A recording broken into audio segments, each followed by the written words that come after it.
Just for the weekend, Amanda said, unloading cages from her SUV. I watched, speechless, as she carried in one enclosure after another. 2 bearded dragons, 3 sugar gliders, 4 exotic parrots, 3 ball pythons, 2 fennec foxes, and a monkey. A live, chittering monkey. I have a quick business trip, and you're so good with animals, she added, shoving a stack of papers into my hands. My clinic specializes in domestic pets, I reminded her, but she was already unloading more supplies.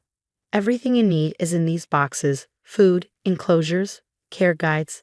It'll be easy. Thanks, you're the best. Before I could protest, she was in her car, peeling out of my driveway like the devil himself was chasing her. I turned to my husband Mark, who had just walked in. He took in the chaos. Cages stacked against the walls, a blue and gold macaw eyeing us with unsettling intelligence. Tell me she's coming back for them, I muttered. Mark sighed. It's Amanda. Who knows?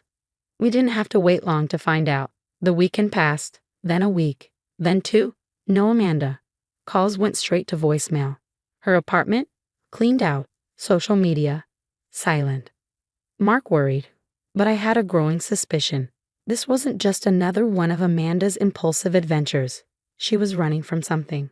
The truth in feathers and fur. Taking care of the animals became my full-time job. The sugar gliders needed fresh fruits and protein at night. The bearded dragons required precise heat levels and calcium-dusted insects. The monkey, whom we named Charlie, needed constant enrichment or he'd start throwing things. A month in, I stumbled onto something disturbing. While organizing Amanda's documents, I noticed inconsistencies. Some paperwork was missing. The fennec fox's permits were blatantly fake. The monkey's import papers, non-existent. I called Mark into the room, spreading the documents across the table. I don't think Amanda acquired these animals legally. Mark ran a hand through his hair. Are you saying? I swallowed. I'm saying your sister might be involved in wildlife trafficking. From his perch, the macaw squawked in Amanda's voice. Quick business trip, quick business trip. We went to the authorities, but without Amanda or solid proof of a crime, their hands were tied. Meanwhile, the animals, trafficked or not, had become my responsibility.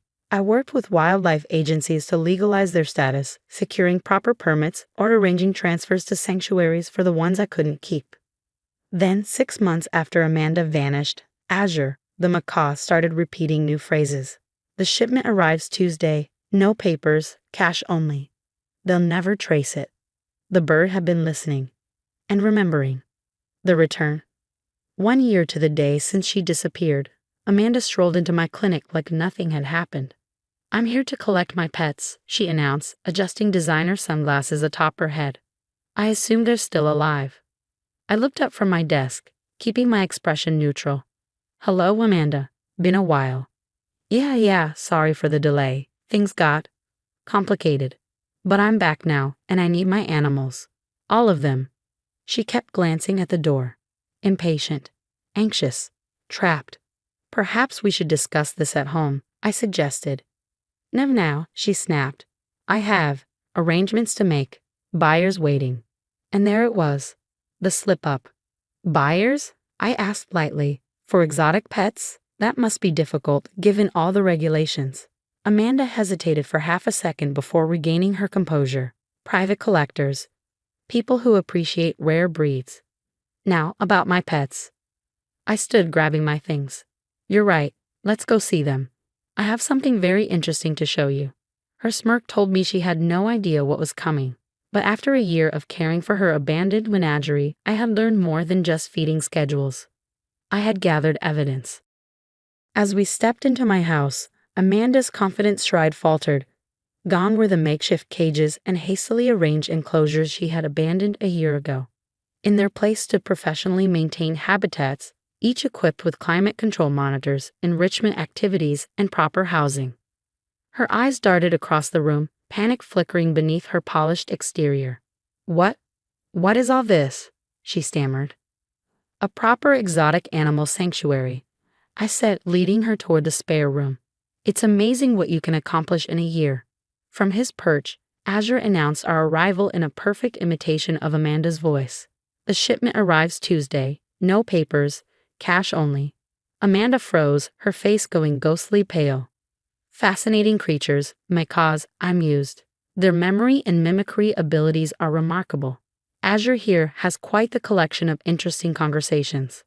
That's nonsense, she sputtered, her voice strained. You can't seriously believe what a bird says. I crossed the room, opening my laptop and pulling up a folder of files. No, but I believe documentation. Like these forged permits you left behind. And these recorded conversations Azure has been repeating. And the GPS data from the trackers several of these animals arrived with. Trackers typically used by wildlife authorities to monitor endangered species. The sugar gliders chirped from their spacious habitat. The bearded dragons basked under proper UVB lights, their scales vibrant and healthy. Even the ball pythons moved with newfound energy in their professionally maintained enclosures. Amanda's composure cracked. You don't understand, she insisted, her voice desperate. These animals are worth a fortune. Private collectors pay top dollar for exotic pets. I was doing them a favor, giving them good homes. Good homes. I gestured to the room around us. They were malnourished when they arrived. Their documents were forged. Some of them had tracking devices from wildlife reserves. They weren't pets, Amanda. They were stolen. She switched tactics, her voice turning syrupy sweet. Olivia, be reasonable. You've clearly invested a lot of time and money. Let me make it worth your while. My buyers are very generous. Your buyers are part of an illegal wildlife trafficking ring, I said flatly. And you? You were their middleman, weren't you? That's why you disappeared, because a deal went wrong. Amanda's expression hardened. You can't prove anything. It's my word against a parrot's. Actually, a voice came from the doorway, making Amanda jump. Mark stepped inside, followed by 2 wildlife enforcement officers. It's your word against a lot more than that. I handed one of the officers my laptop. Everything's documented here. The forged permits, Azure's recordings, GPS data from the trackers, and veterinary records of the animals' conditions when they arrived. The officer nodded. We've been tracking this trafficking ring for months. Your evidence could help us take them down. You set me up, Amanda hissed. Your own family. Mark's voice was quiet but firm. No, Amanda. You did that when you dragged us into your crimes. The officers stepped forward, reading Amanda her rights as she struggled against their grip. You can't do this. They're mine. I paid for them. One of the officers shook his head. Several of these animals have been identified as stolen from wildlife reserves and sanctuaries. They were never legally yours. As they led Amanda toward the patrol car, she twisted to glare at me. You'll regret this, both of you. Mark put his arm around me as we watched her disappear into the back seat. You okay? I exhaled, looking around at the animals we had spent the last year protecting. The fennec foxes peeked from their enclosure, ears twitching. The sugar gliders chirped softly in their expansive habitat. Even Azure seemed to watch with a knowing glint in his eye. You know what? I said. I am. As the officers cataloged evidence, they praised the level of care we had provided. Your work here is impressive, one told me. With the proper certifications, you could legitimately run a sanctuary. Mark found me later, watching the fennec foxes play with their enrichment toys. What you did, taking care of them, standing up to Amanda, gathering evidence, it was incredible. I leaned into him, feeling the weight of the past year settle into something lighter. I couldn't just let it go. Once I realized what was really happening. Azure picked that moment to chime in with another of Amanda's old conversations. Premium prices for exotic pets. I smiled, offering him a treat. Exactly. They deserved better. But as I watched the animals settle in for the night, a thought nagged at the back of my mind. Amanda wouldn't go down without a fight, and her connections ran deep. The fallout from Amanda's arrest was immediate. Within days, unfamiliar cars began lingering near our property, their tinted windows concealing whoever was inside. Anonymous threats appeared in our mailbox, each more sinister than the last. Mind your own business. Drop the charges. Accidents happen. The message was clear. Amanda's arrest had rattled her associates, and now they were watching us. I wasn't about to take chances. We upgraded our security system. Motion sensors, reinforced doors, floodlights triggered by the slightest movement. The animal's room became a fortress, with a keypad entry and surveillance covering every angle. Some might call it paranoia, but I'd seen firsthand what these people were capable of. 3 weeks later, I arrived at my clinic to find the door lock broken. Nothing was stolen. Nothing was touched. But the violation was deliberate. A message, a warning. They knew where to find me. That night, as I checked on the animals, a strange stillness filled the room. Azure, normally a non-stop chatterbox, went abruptly silent, his sharp eyes locked on the window. "Mark," I called softly, heart hammering. "Did you see that?" My husband moved carefully, staying out of sight. A shadow flitted across our backyard, someone lurking in the darkness. We called the police, but by the time they arrived, the intruder was gone. No footprints, no evidence, just the lingering sense that we were being hunted. The next morning, a call came from the wildlife enforcement officers. They had uncovered the true scale of Amanda's operation. 3 continents, dozens of smugglers, corrupt officials, illegal holding facilities uncovered through the GPS trackers we'd salvaged. Your sister-in-law was just the tip of the iceberg, Officer Martinez explained grimly. These people won't take kindly to their operation being exposed. We're offering you protection. But protection came with a cost. We had to testify, not just about Amanda, but about everything we had discovered while rehabilitating her abandoned animals. That night, as I prepared the evening feeds, Mark leaned against the counter, watching me. "We don't have a choice," he said. "These animals deserve justice, and so do the others still out there." Azure fluffed his feathers and mimicked Amanda's voice, her words chilling in a quiet room. "They'll never trace it."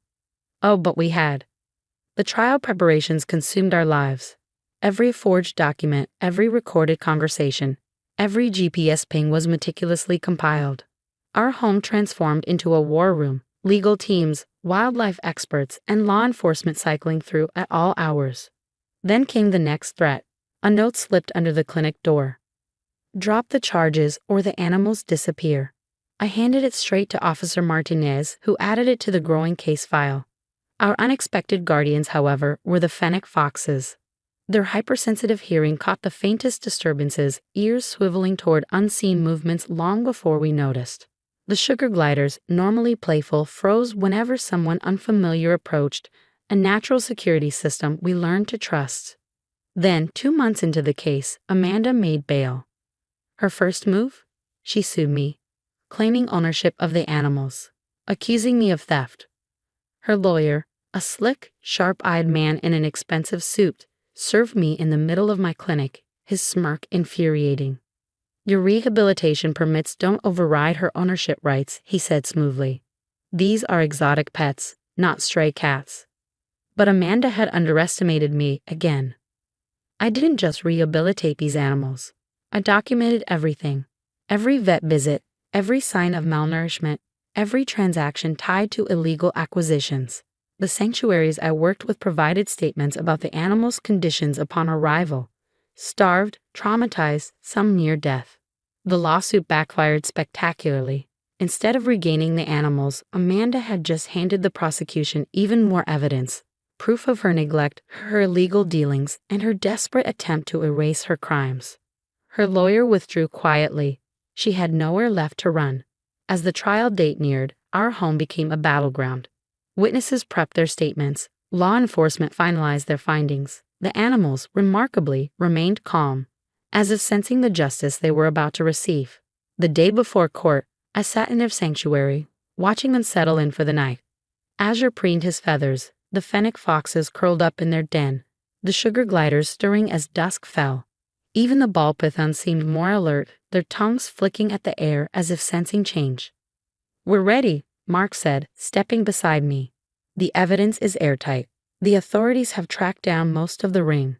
I stroked Azure's feathers. Over the past year, he had become more than just evidence. He was family. They all were. They tried to treat them like merchandise, I murmured. But there's so much more than that. The trial lasted 3 grueling weeks. Amanda sat stone-faced as the evidence unfolded. Azure's recordings played, her own voice damning her with every word. The GPS data mapped out smuggling routes across continents. Expert witnesses detailed the telltale signs of wildlife trafficking, neglect, forged papers, animals stripped from their natural habitats for profit. When the verdict came, it was swift. Guilty. On multiple counts: wildlife trafficking, animal cruelty, conspiracy, and operating a criminal enterprise. The judge's sentence was severe, 15 years without parole and crushing fines. As they led Amanda away, she turned to me one last time, venom in her voice. "I hope you're happy. You destroyed your own family for a bunch of animals." I met her gaze, unwavering. "No, Amanda," I said. "You destroyed our family the moment you chose profit over innocent lives. I chose to protect them." The aftermath brought unexpected change. Our home was officially recognized as a rehabilitation center for rescued exotic animals.